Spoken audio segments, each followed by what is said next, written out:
అంటే మీరు బీఆర్ఎస్లో ఉంటారా లేకుంటే గిరిజన నాయకులు? నేను గిరిజన నాయకుడుగానే ఉంటాను. ఏ రాజకీయ పార్టీకి అనుబంధం కాదు, గిరిజనులమే. కాకపోతే గ్రౌండ్ లెవెల్లో చూస్తుంటాం కాబట్టి ఎవరు ఉన్నప్పుడు ఏం జరిగిందని ఇప్పుడు నేను చెప్తున్నా. గిరిజన నాయకుడిని నేను సుదీర్ఘంగా పోరాటంలో ఉన్నాను. 34 ఏళ్ళ నుంచి పోరాటమే మన తెలంగాణ రాష్ట్రం కోసం. మా గూడెము మా తండాలు కూడా మేము శ్రమించి కష్టపడ్డాం.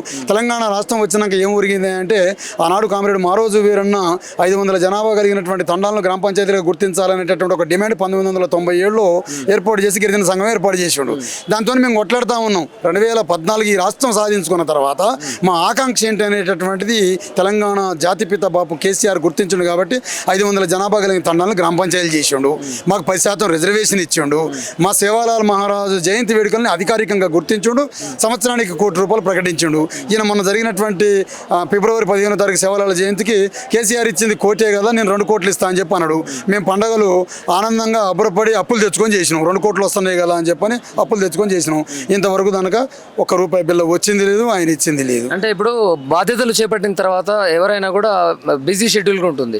అలాంటి నేపథ్యంలో మీరు గుర్తు చేసే ప్రయత్నం చేయొచ్చు కదా. మరి ఇప్పుడు సీఎం బుధవారం శుక్రవారం 2 ప్రజాపాలనలు దరఖాస్తులు తీసుకుంటాము, ఎవరైనా సమస్యలు ఉంటే చెప్పుకోండి అని చెప్పేసి కూడా చెప్తున్నారు. మీరు మీ గురించి అంటే ఏదైతే మీరు మీ గిరిజన సంఘ సేవలాలు దానికి ఇస్తా అన్నారో గుర్తు చేసే ప్రయత్నం చేశారా ఎప్పుడన్నా? ఆయన ప్రగతి భవన్లో పెట్టినటువంటి ప్రజా దర్బారు 1-2 వారాలు గడిచిన తర్వాత మళ్ళీ ఏ ఊరికి ఆ ఊరు వెళ్ళిపోమన్నాడు.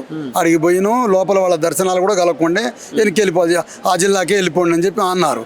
ఇక గుర్తు చేయడం, ప్రెస్ మీట్లో పెడుతున్నాం, వినతి పత్రాలు ఇస్తున్నాం. ఖజానా ఖాళీ అంటుండు. అందాల బామలకు సంబంధించినటువంటి ప్రోగ్రాములు పెడతా ఉన్నారు. 200-300 కోట్ల రూపాయలు పెట్టాల్సిందే. ఏవైనా ఈ తెలంగాణ రాష్ట్ర ఆత్మగౌరవాన్ని ప్రతిబింబించేటటువంటి కార్యక్రమం ఏది చేసినా ఆనందమే. కానీ ఇస్తానన్న ఇవ్వకపోవటం. ఇలా గిరిజనులు ఏముంటుంది, ఇప్పుడు పెడతానంటే ఆశ, కొడతానంటే భయం. 2 కోట్లు ఇస్తానంటివి ఆనందపడిపోయి అప్పులు సప్పులు తెచ్చి మా పండగని పండగలాగా చేసుకోవాల్సింది పోయి డీజేలు పెట్టి ఇంకొంచెం గ్రాండ్గానే చేసినాం.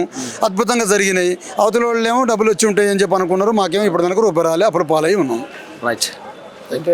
కిషన్ నాయక్, సేవలాల్ సేన రాష్ట్ర అధ్యక్షుడు. నా నంబర్ తీసుకోండి.